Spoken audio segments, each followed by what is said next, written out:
Buenas tardes, o buenas noches, buenos días, según el horario que estés mirando el video, es cuando lo puedas hacer.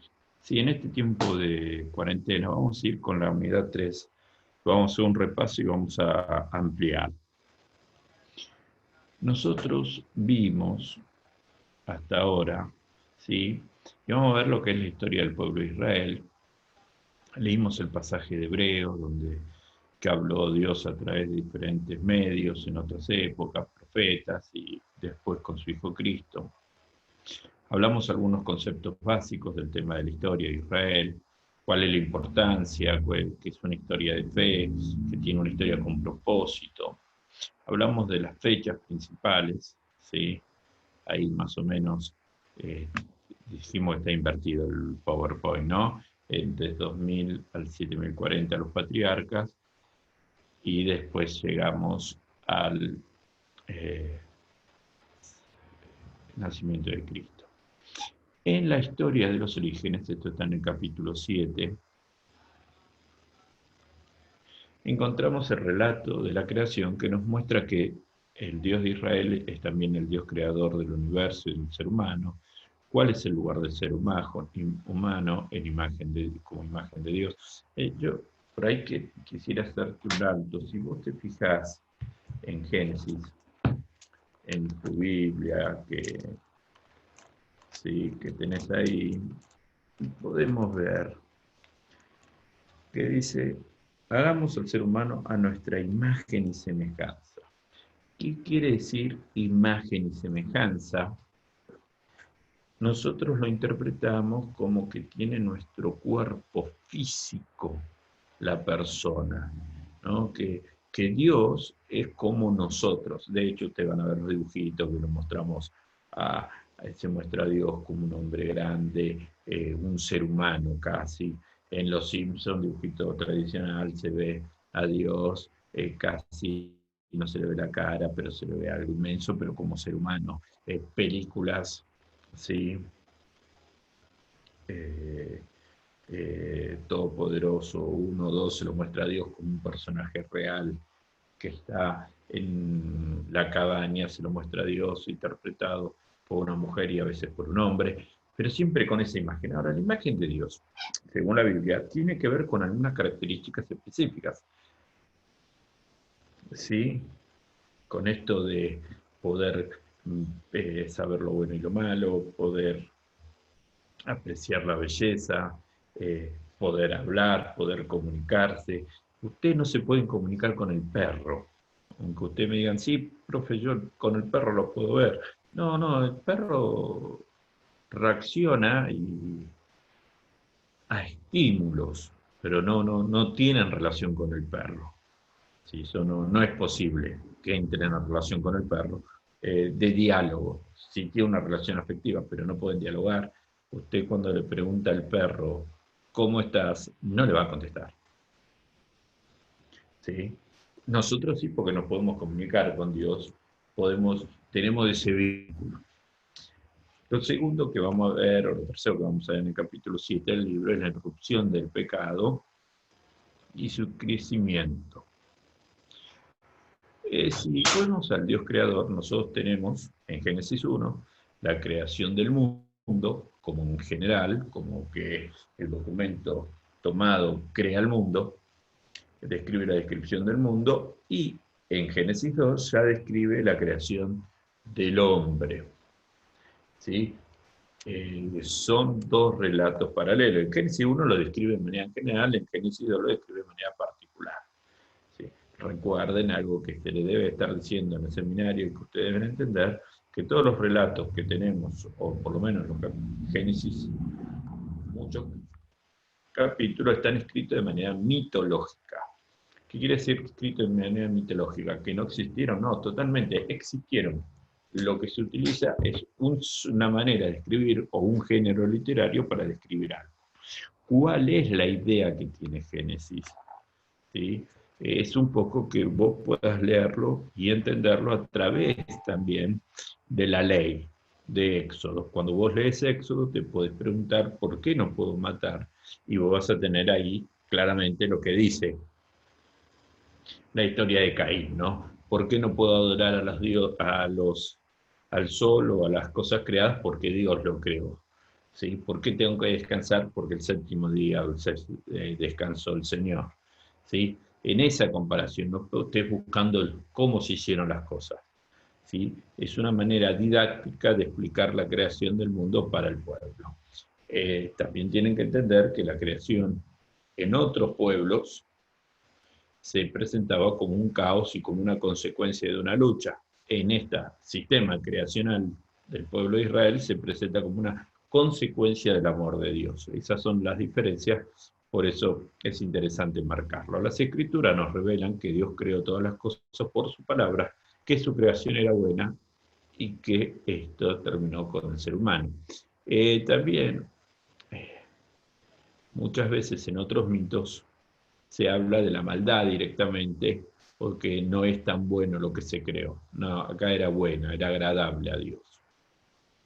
Nosotros vimos ya esto, y yo, esta idea de la luz y la separación, ¿no? Día 1 la luz, el día 4 las lumbreras, fíjate el orden, dijimos, me parece interesante ver el orden, que toda la creación fue creada en un orden y con el fin de destacar lo que pasó el séptimo día. ¿Sí? Todo el relato creacional que está ordenado y que tiene un orden progresivo, o se le puede llamar una evolución pausada o una evolución divina, el foco principal de eso es el Sabbat, el día de descanso, el día de adoración a Dios. ¿Sí?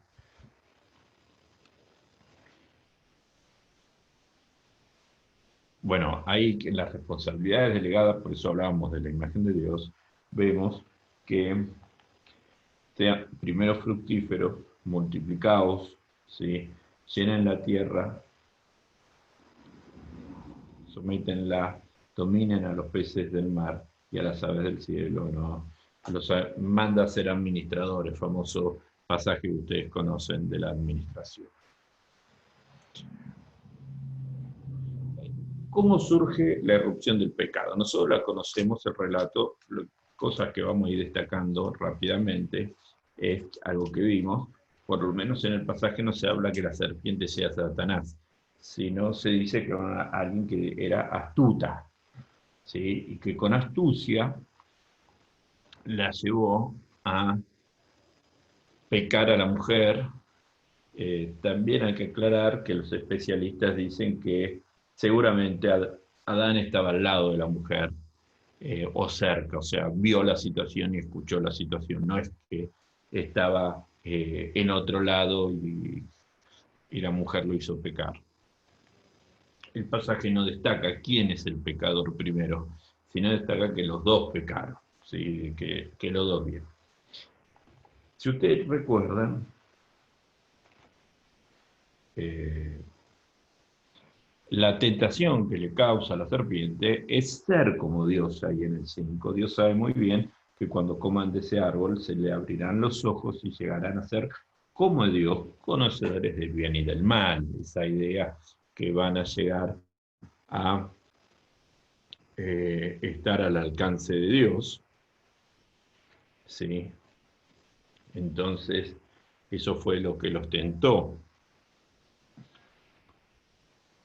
Evidentemente, esto lleva, cuando ellos pecan, a romper las relaciones con Dios y a romper las relaciones con la naturaleza, donde Dios le describe, bueno, ahora te va a costar tener hijos, vas a sufrir dolores. Al hombre le plantea el hecho del arduo trabajo. Yo quiero marcarte algo antes de seguir. Si vos lees, muchas veces los pastores decimos que entró la muerte por esto.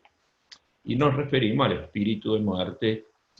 A ver, el pasaje no marca que haya entrado el espíritu de muerte, sino que entró una muerte espiritual, no una muerte física, porque la preocupación que tiene Dios en un momento, ¿sí? El ser humano ha llegado a ser como uno de nosotros, pues tiene conocimiento del bien y del mal. no vaya a ser que extienda su mano también y tome el fruto del árbol de la vida, la coma y viva para siempre. Evidentemente, el ser humano, desde su creación, era un ser finito que iba a morir. Posiblemente no entendiera o no tuviera la comprensión de eso, pero iba a morir. Con el pecado lo que entra no es la muerte, sino entra la autopercepción de nuestra finitud o de nuestro hecho de morir. ¿Sí? La muerte no se la puede considerar como algo no pensado por Dios. Evidentemente, Dios había creado, somos organismos vivos, somos organismos que nos desgastamos. Lo que entra con el pecado, entra todo este concepto de muerte espiritual, la lejanía de Dios, la autocomprensión de que somos finitos y esa finitud nos provoca angustia y la angustia nos provoca desesperación y la desesperación nos hace tomar malas decisiones. ¿Sí? Eh, el entender eso, esa preocupación. Muchas veces cuando discutimos este tema con muchos alumnos, la clave que yo planteo, o plantean muchos autores, mejor dicho, es la idea de los animales. El animal no tiene ese entendimiento de que va a morir, ¿sí? Salvo que sufra un accidente. Posiblemente el hombre tuviera ese tipo de muerte, ¿sí? Y una compañía con Dios. Evidentemente el Señor le preocupa eso, dice, bueno, mirá, ahora puede ir por lo otro, y lo quita. Sí, lo que entra la muerte espiritual, que es la separación de Dios con el hombre. Si el hombre se encuentra alejado de Dios, que es muerte. Ahí nosotros tenemos un poco las consecuencias, en el 4 relata, ¿no?, el pasaje, la consecuencia que es provocada por el pecado, ¿no?, que tiene. Nosotros dijimos, esta idea de que era bueno para comer, era agradable a los ojos y era deseable para alcanzar sabiduría, estamos hablando de las tres características del fruto, que muchas veces son las características que tiene el pecado, ¿sí? Ahí tenemos la apelación a lo sensible, la atracción estética, sensibilidad refinada, y la seducción para la sabiduría, ¿no? Esta idea del pecado, como se describe en Génesis, es habitual verlo muchas veces en nuestro pecado, ¿no? Esto de la apelación a lo sensible y a la sabiduría. Nosotros tenemos de Génesis 1, ¿sí?,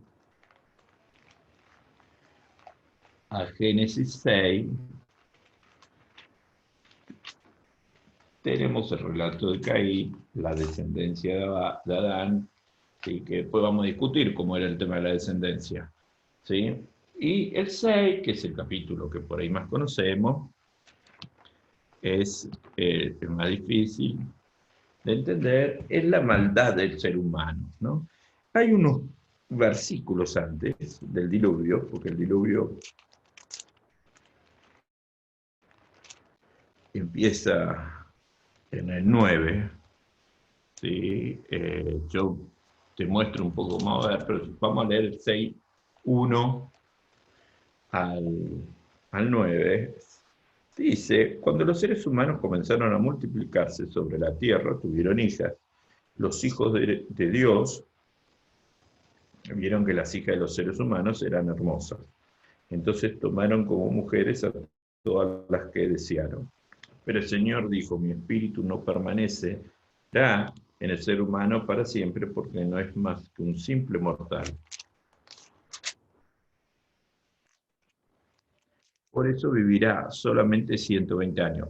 Es un agregado interesante, ¿no? Vuelvo a decir, la edad que tenían en ese momento. Al unirse a los hijos de Dios, con las hijas de los seres humanos, y tener hijos con ellas, nacieron gigantes, y fueron los famosos seres de antaño. A partir de entonces hubo gigantes en la tierra. Al ver el Señor que la maldad del ser humano, sí, en la tierra era muy grande, que todos sus pensamientos tendían siempre al mal, se arrepintió de haber hecho el humano en la tierra, le dolió el corazón. Entonces voy a borrar de la tierra el ser humano que he creado y haré lo mismo con los animales, los reptiles y las aves del cielo. Se arrepintió de haberlos creado. Pero no he contado con el favor de Dios. Dos o tres cosas de esta introducción que por ahí son complejas y que hemos mal interpretado muchas veces antes de seguir o empezar con el diluvio, que vamos a ver en la clase que viene. ¿Sí? Primera cosa que yo quisiera marcar y hacer notar, que nosotros por ahí en el pasaje obviamos. Es un pasaje raro, un pasaje que tiene un entendimiento difícil, ¿sí? Primero, ¿quiénes son los hijos de Dios? Hay varios pensamientos o teorías. La primera teoría es que son demonios, ¿sí? O son los ángeles que van a caer. Eso lo retrata mucho la película Noé, la última película. Otra segunda teoría, ¿sí?, es que son los, digamos, descendientes directos de Adán, los de sangre pura, los que no habían pecado. Otra tercera teoría, esas son las que más conocemos. La tercera teoría es un poco una mezcla de la primera, ¿no? Este hecho romántico que los ángeles del cielo se enamoraron de las hijas de los hombres. Lo segundo que marca el pasaje, si vos lo ves ahí, ¿no? Además de la edad, que creo que el pasaje marca eso de la edad, como para decir, bueno, ¿qué tiempo es la gracia que Dios, el hombre va a vivir? Es que tuvieron héroes que eran extraordinarios, que fueron los héroes de antaño. Una explicación que tenemos de este pasaje es esto del mito. Es una explicación que Dios, o el autor de Génesis, y Dios inspira a ese autor, Dios hace para explicar por qué existen los mitos de los héroes y los gigantes, ¿no? Como un anterior a lo que va a suceder. Dice, bueno, en ese momento existían estos. La verdad que nosotros hemos encontrado la enseñanza. ¿Cuál es la enseñanza de esto? Evidentemente, en un pasaje oscuro no podemos encontrar la enseñanza, salvo de la edad. Después lo demás es muy difícil. Cualquier interpretación que tomemos es peligrosa muchas veces en un contexto. Entonces yo creo que hay que entenderlo claramente. Yo te invitaría, ¿no?, a poder estudiarlo. Yo soy de la idea que es una explicación mitológica sobre la aparición de gigantes, sobre leyendas de otros pueblos, y que Dios nos ha permitido explicar. Segundo, o tercero, perdón, ya perdí, es el hecho de que se arrepintió. ¿Sí? Y le dolió el corazón. Dios no se arrepiente, pero si Dios se arrepiente es porque no es perfecto. Entonces Dios no se arrepintió. Posiblemente, ¿sí?, esto se llama un antropomorfismo, es explicar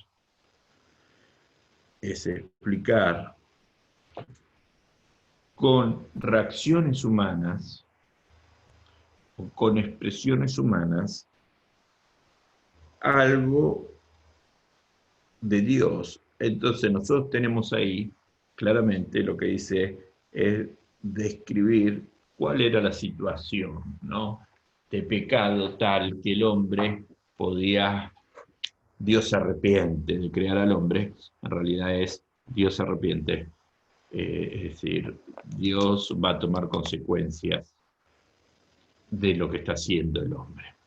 Evidentemente, el pecado se había extendido en alcance y en intensidad.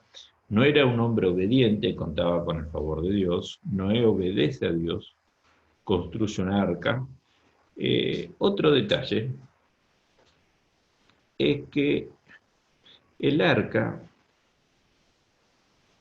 no era un barco, era una caja de zapatos. Si vos lees las medidas, no tiene timón.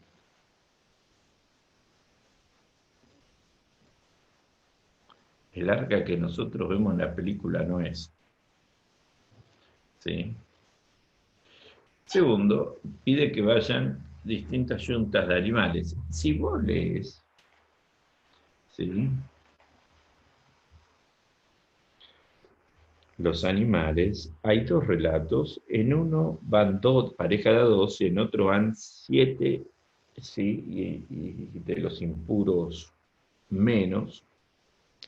Está hablando de un contexto, de una zona de un contexto determinado. Está hablando del Medio Oriente. El diluvio está comprobado científicamente que hubo una gran inundación en esa zona.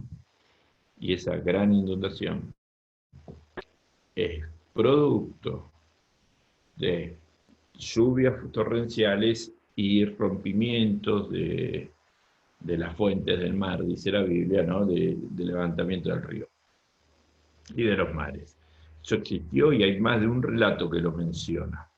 Y relatos claros que lo mencionan, muy parecidos al bíblico. Pero es interesante pensar, bueno, ¿qué animales fueron? No fueron elefantes porque no son de la zona, no fueron jirafas porque no son de la zona, fueron animales de un tamaño determinado. Evidentemente, ahí dice, si vos buscás, ¿sí?, no, le pide de los animales puros, impuros, de las aves y de todos los seres que se arrastran por el suelo, entraron con Noé por pareja, el macho y su hembra, al cabo de 7 días. No dice precisamente cuántos eran. Evidentemente no fueron más de 40 días, fue casi un año lo que estuvieron en el arca. Cuando salieron, se encontraron con el tema del arco iris. Yo te invito a dejar acá. Seguramente la clase que viene lo vamos a hacer presencial y vamos a volver a repasar el tema del diluvio. Me parece interesante pensarlo de esta manera. Que el Señor te bendiga.